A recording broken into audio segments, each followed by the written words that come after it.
Hello friends, I hope you all are safe now. In last session, we had discussed the drawbacks of physical share transfer process and the need for depository system or dematerialization system in the Indian financial market. In today's session, I would like to highlight the basic idea of the depository system in India and how it works. Friends, in order to dematerialize the shares, in order to convert the physical shares into electronic form, we need to establish a central system called depositories. Indian government has enacted Depositories Act to enable the depository system and its effectiveness in India. Depository system works within a regulated framework is given under Depositories Act. Depository system को समझने के लिए we need to take example of banking system.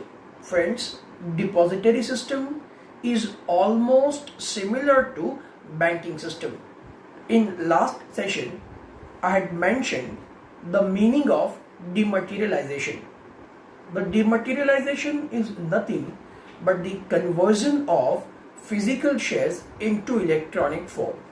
Now, as you all are aware that we need to convert physical shares into electronic form, we require a proper setup, we require a proper framework so that all the possible and probable mistakes can be avoided. Now, depository. What is depository? Depository is a system or institution established under Depositories Act. It provides its services through depository participant. Now we would like to compare the depository system with the banking system so that you can understand the entire process easily. Now I am giving you the two similar example. Number one, मेरे पास 1000 rupee hard cash पड़ा हुआ है. I have 1000 rupee, 500 rupee 2 notes I'm having in my pocket. At the same time, I'm also having 100 shares of Reliance Industry Limited जो कि मेरे पास physical form में पड़े हुए हैं. Now, मेरे पास एक बैंक है called SBI, state bank of India, जिसका हेडक्वार्टर जो है वो फॉर एग्जाम्पल मुंबई में है.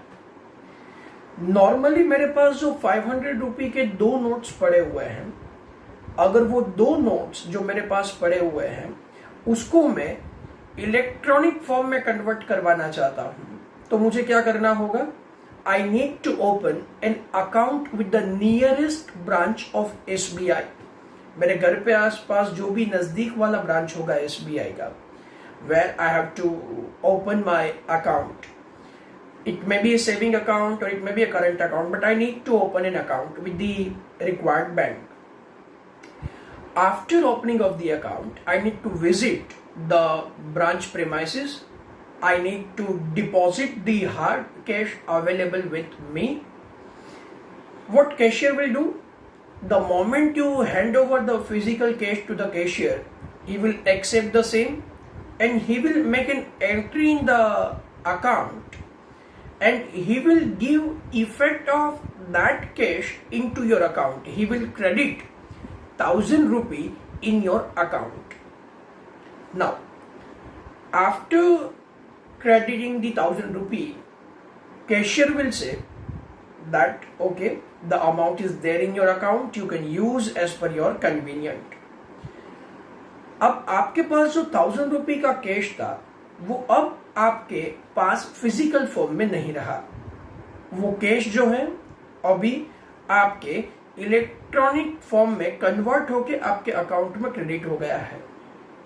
अब आप आपके किसी भी फ्रेंड को अगर वो पैसा भेजना चाहते हैं, if you want to transfer the amount to your friend's account, you need not to give him hard cash. What you can alternatively do is you can transfer the funds online. ये banking system का example मैंने आपको दिया. On the other hand, जो 100 shares मेरे पास Reliance India limited के पड़े हुए हैं, जो फिजिकल फॉर्म में पड़े हुए हैं, उसको मैं डीमटेरियलाइज करवाना चाहता हूं। जैसे बैंकिंग सिस्टम में एसबीआई था, वैसे ही यहां पे एक डिपॉजिटरी है। एज ऑन डेट इंडिया में 2 डिपॉजिटरी सिस्टम एक्टिव है, एनएसडीएल एंड सीडीएसएल।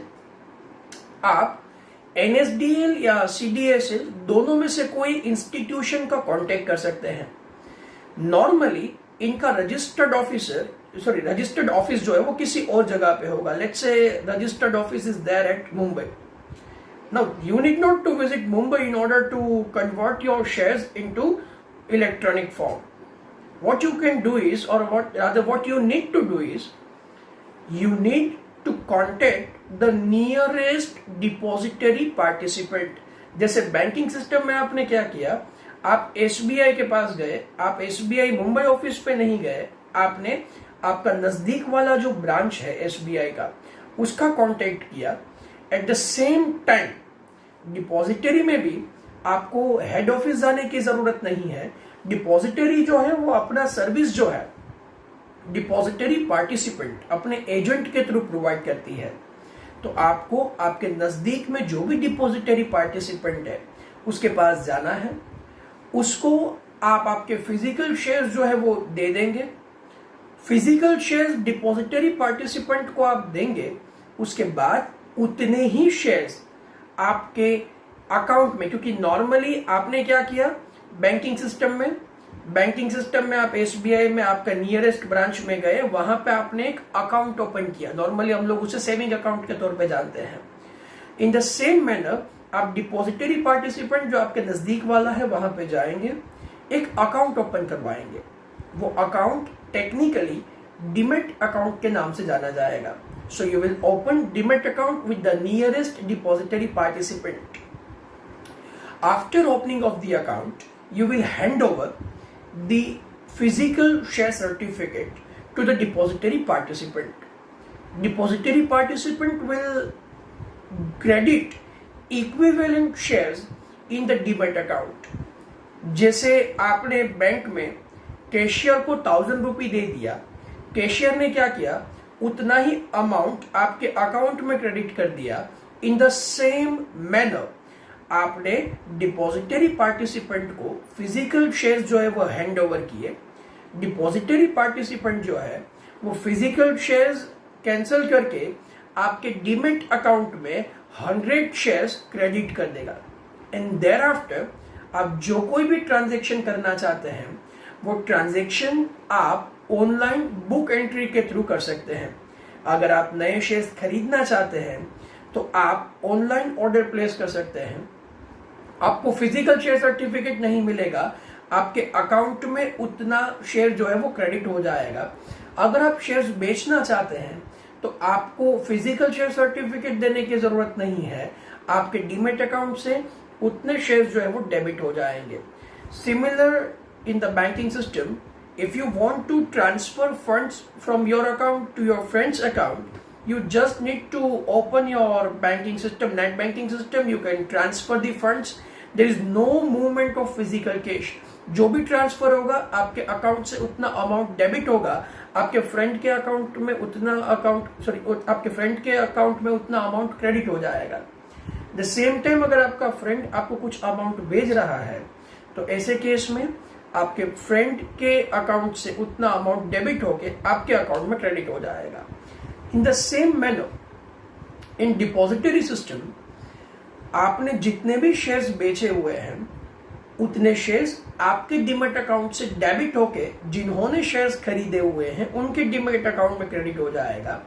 अगर आपने कुछ शेयर्स खरीदे हुए हैं तो उतने शेयर्स आपके डीमैट अकाउंट में क्रेडिट हो जाएंगे। So depository system is a system that enables dematerialization. Dematerialization से आपके जो भी फिजिकल शेयर्स थे उनको इलेक्ट्रॉनिक फॉर्म में कन्वर्ट कर दिया जाएगा। In India, depository system is almost similar with the banking system. Exam में कई बार ये पूछा जाता है कि डिपॉजिटरी सिस्टम जो है वो बैंकिंग सिस्टम के साथ जुड़ा हुआ है और उसी तरीके से ऑपरेट करता है? Answer is yes, it is. मैंने एग्जांपल दिया, मैं अगेन सिमिलरिटीज जो है वो कंपेयर कर रहा हूं। बैंकिंग सिस्टम में एक मेन बैंक होगा, लेट्स से हमारे एग्जांपल में एसबीआई। डिपॉजिटरी में एक मेन डिपॉजिटरी इंस्टीट्यूशन होगा, दैट इज एनएसडीएल और सीडीएसएल। बैंक जो है वो अपने ब्रांच के थ्रू ऑपरेट करता है। आपने देखा होगा, आप काफी सारे बैंकिंग इंस्टीट्यूशन के ब्रांचेस अवेलेबल हैं। डिपॉजिटरी सिस्टम में डिपॉजिटरी अपने डिपॉजिटरी पार्टिसिपेंट के थ्रू ऑपरेट करता है।